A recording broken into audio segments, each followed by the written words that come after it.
उज्जवलपुर गांव में केशव अपने 8 साल के बेटे के साथ रहता था।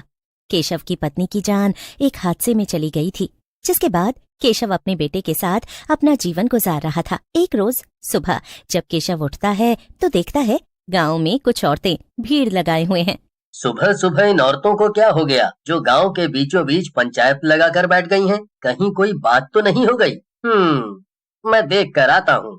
इतना कहकर केशव उन औरतों के बीच पहुँचता है तो वो देखता है एक लड़की उन औरतों के बीच बैठी होती है, जो दिखने में काफी सुंदर थी और वो औरतों को अपनी बातें बताकर रो रही थी।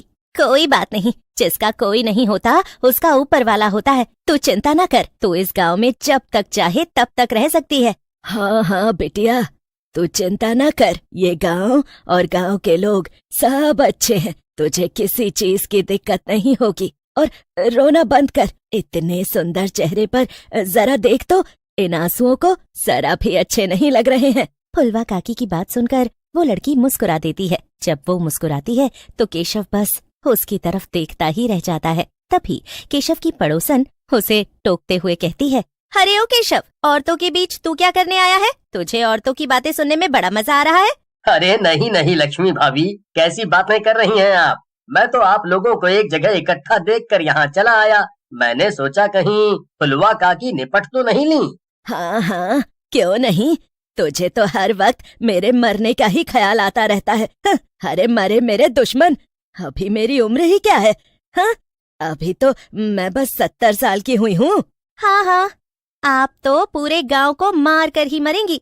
फुलवा की बातें सुनकर सब हंसने लगते हैं और वो लड़की भी मुस्कुरा देती है। अब केशव अपनी पड़ोसन से उस लड़की के बारे में पूछता है।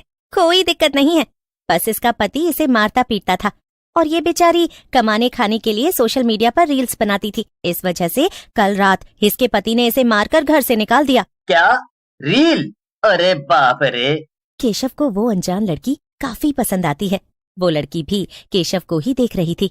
अब उस लड़की को गांव वाले अपने गांव में रहने की जगह देते हैं। ऐसे ही कुछ दिन बीत जाते हैं और पूरे गांव में उस लड़की की बनाई हुई रील्स काफी फेमस हो रही थी। एक रोज देर रात को केशव और अजय दोनों गांव के कुएं के किनारे बैठकर जाम लगा रहे होते हैं। आज मेरी माया जिंदा होती तो सब कुछ ठीक होता। मुझे अपने बेटे की इतनी चिंता भी नहीं होती। उसे देखता हूँ तो मुझे बस माया की ही याद आती है। देख, उस दिन जो कुछ भी हुआ उसमें तेरी गलती बिल्कुल भी नहीं थी। तू चिंता ना कर, भाभी जहाँ कहीं होंगी तुझे देख रही होंगी और उन्हें अपने पति पर गर्व होगा कि वो अपने साथ साथ अपने बेटे को भी संभाल रहा है। वैसे रील से याद आया, वो जो लड़की आई है वो भी तो रील बनाती है ना? अजय, मैं तुझे अपने दिल की बात बता रहा हूँ, मुझे वो लड़की पसंद है। क्या बात है केशव भाई, चलो अच्छा है, देर से ही सही आपको कोई पसंद तो आया। आप कहो तो बातचीत आगे बढ़ाता हूँ। नहीं नहीं, जब तक वो मुझे पसंद नहीं करती मैं उससे जबरदस्ती शादी भी नहीं करना चाहता।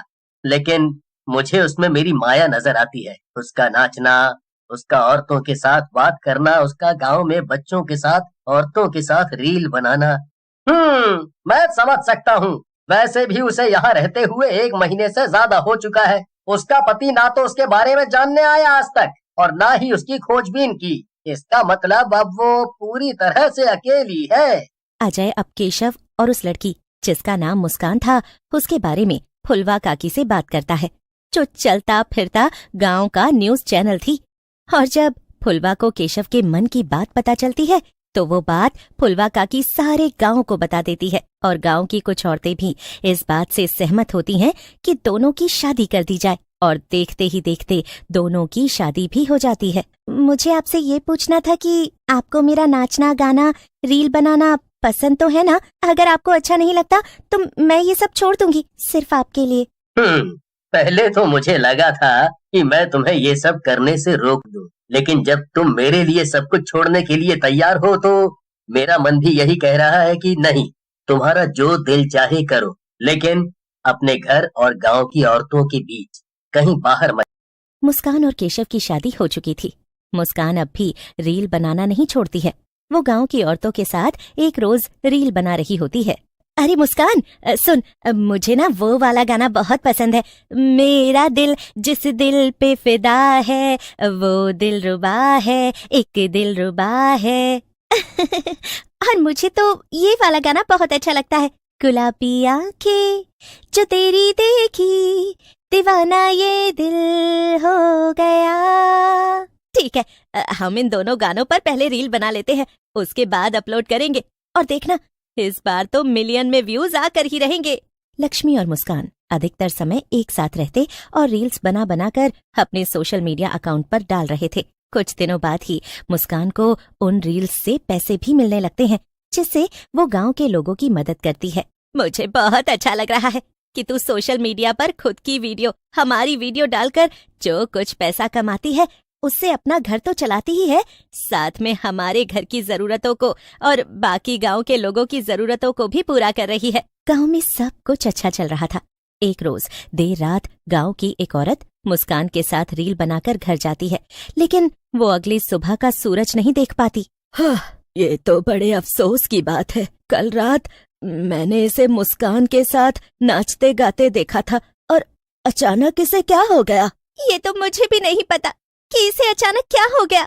मेरे साथ नाचती गाती और रील बनाती थी, देखो आज इसके साथ क्या हो गया है। उस औरत के मरने के बाद ही अब गांव में हर रोज कोई न कोई मरने लगा था। किसी को कुछ भी समझ नहीं आ रहा था कि आखिर ये सब मौतें कैसे और क्यों हो रही हैं। जहां एक तरफ पूरा गांव खुशी खुशी अपना जीवन व्यतीत कर रहा था, वहीं अचानक से गांव के लोगों के बीच दहशत फैल जाती है। ऐसे ही समय बीत रहा था और लगभग 2-4 दिनों तक गांव में किसी तरह की हलचल नहीं होती। कहने का मतलब किसी की मौत नहीं होती। और ठीक 1 सप्ताह बाद फुलवा काकी के मरने की खबर आती है, जिससे गांव वाले सहम जाते हैं। पूरा गांव एक बार जहां इस बात से संतुष्ट हो गया था कि सब कुछ ठीक हो रहा है, वहीं फुलवा काकी की मौत से एक बार फिर गांव वाले सहम जाते हैं। लेकिन फुलवा काकी की मौत के 2 दिन बाद लोगों के फोन में ऐसा वीडियो आता है जिससे गांव के लोग हैरान थे। उनके पैरों तले जमीन खिसक गई थी। अरे बाप रे, चिंटू के पापा, ये सब क्या है?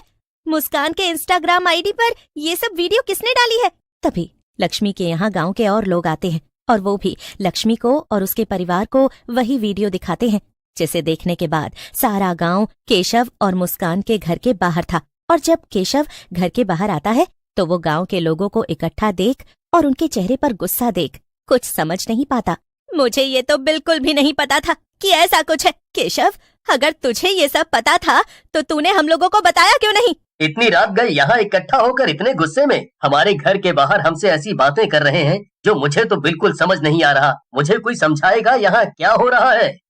केशव गांव वालों से ये कह ही रहा था कि तभी माया, जो कि असल में इंसान नहीं बल्कि चुड़ैल थी, वो अपने असली रूप में आ जाती है और जोर जोर से हंसने लगती है।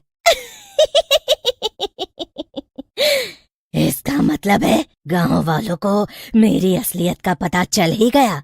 चलो अच्छा है, देर से ही सही, लेकिन तुम लोगों को मेरे बारे में पता तो चला।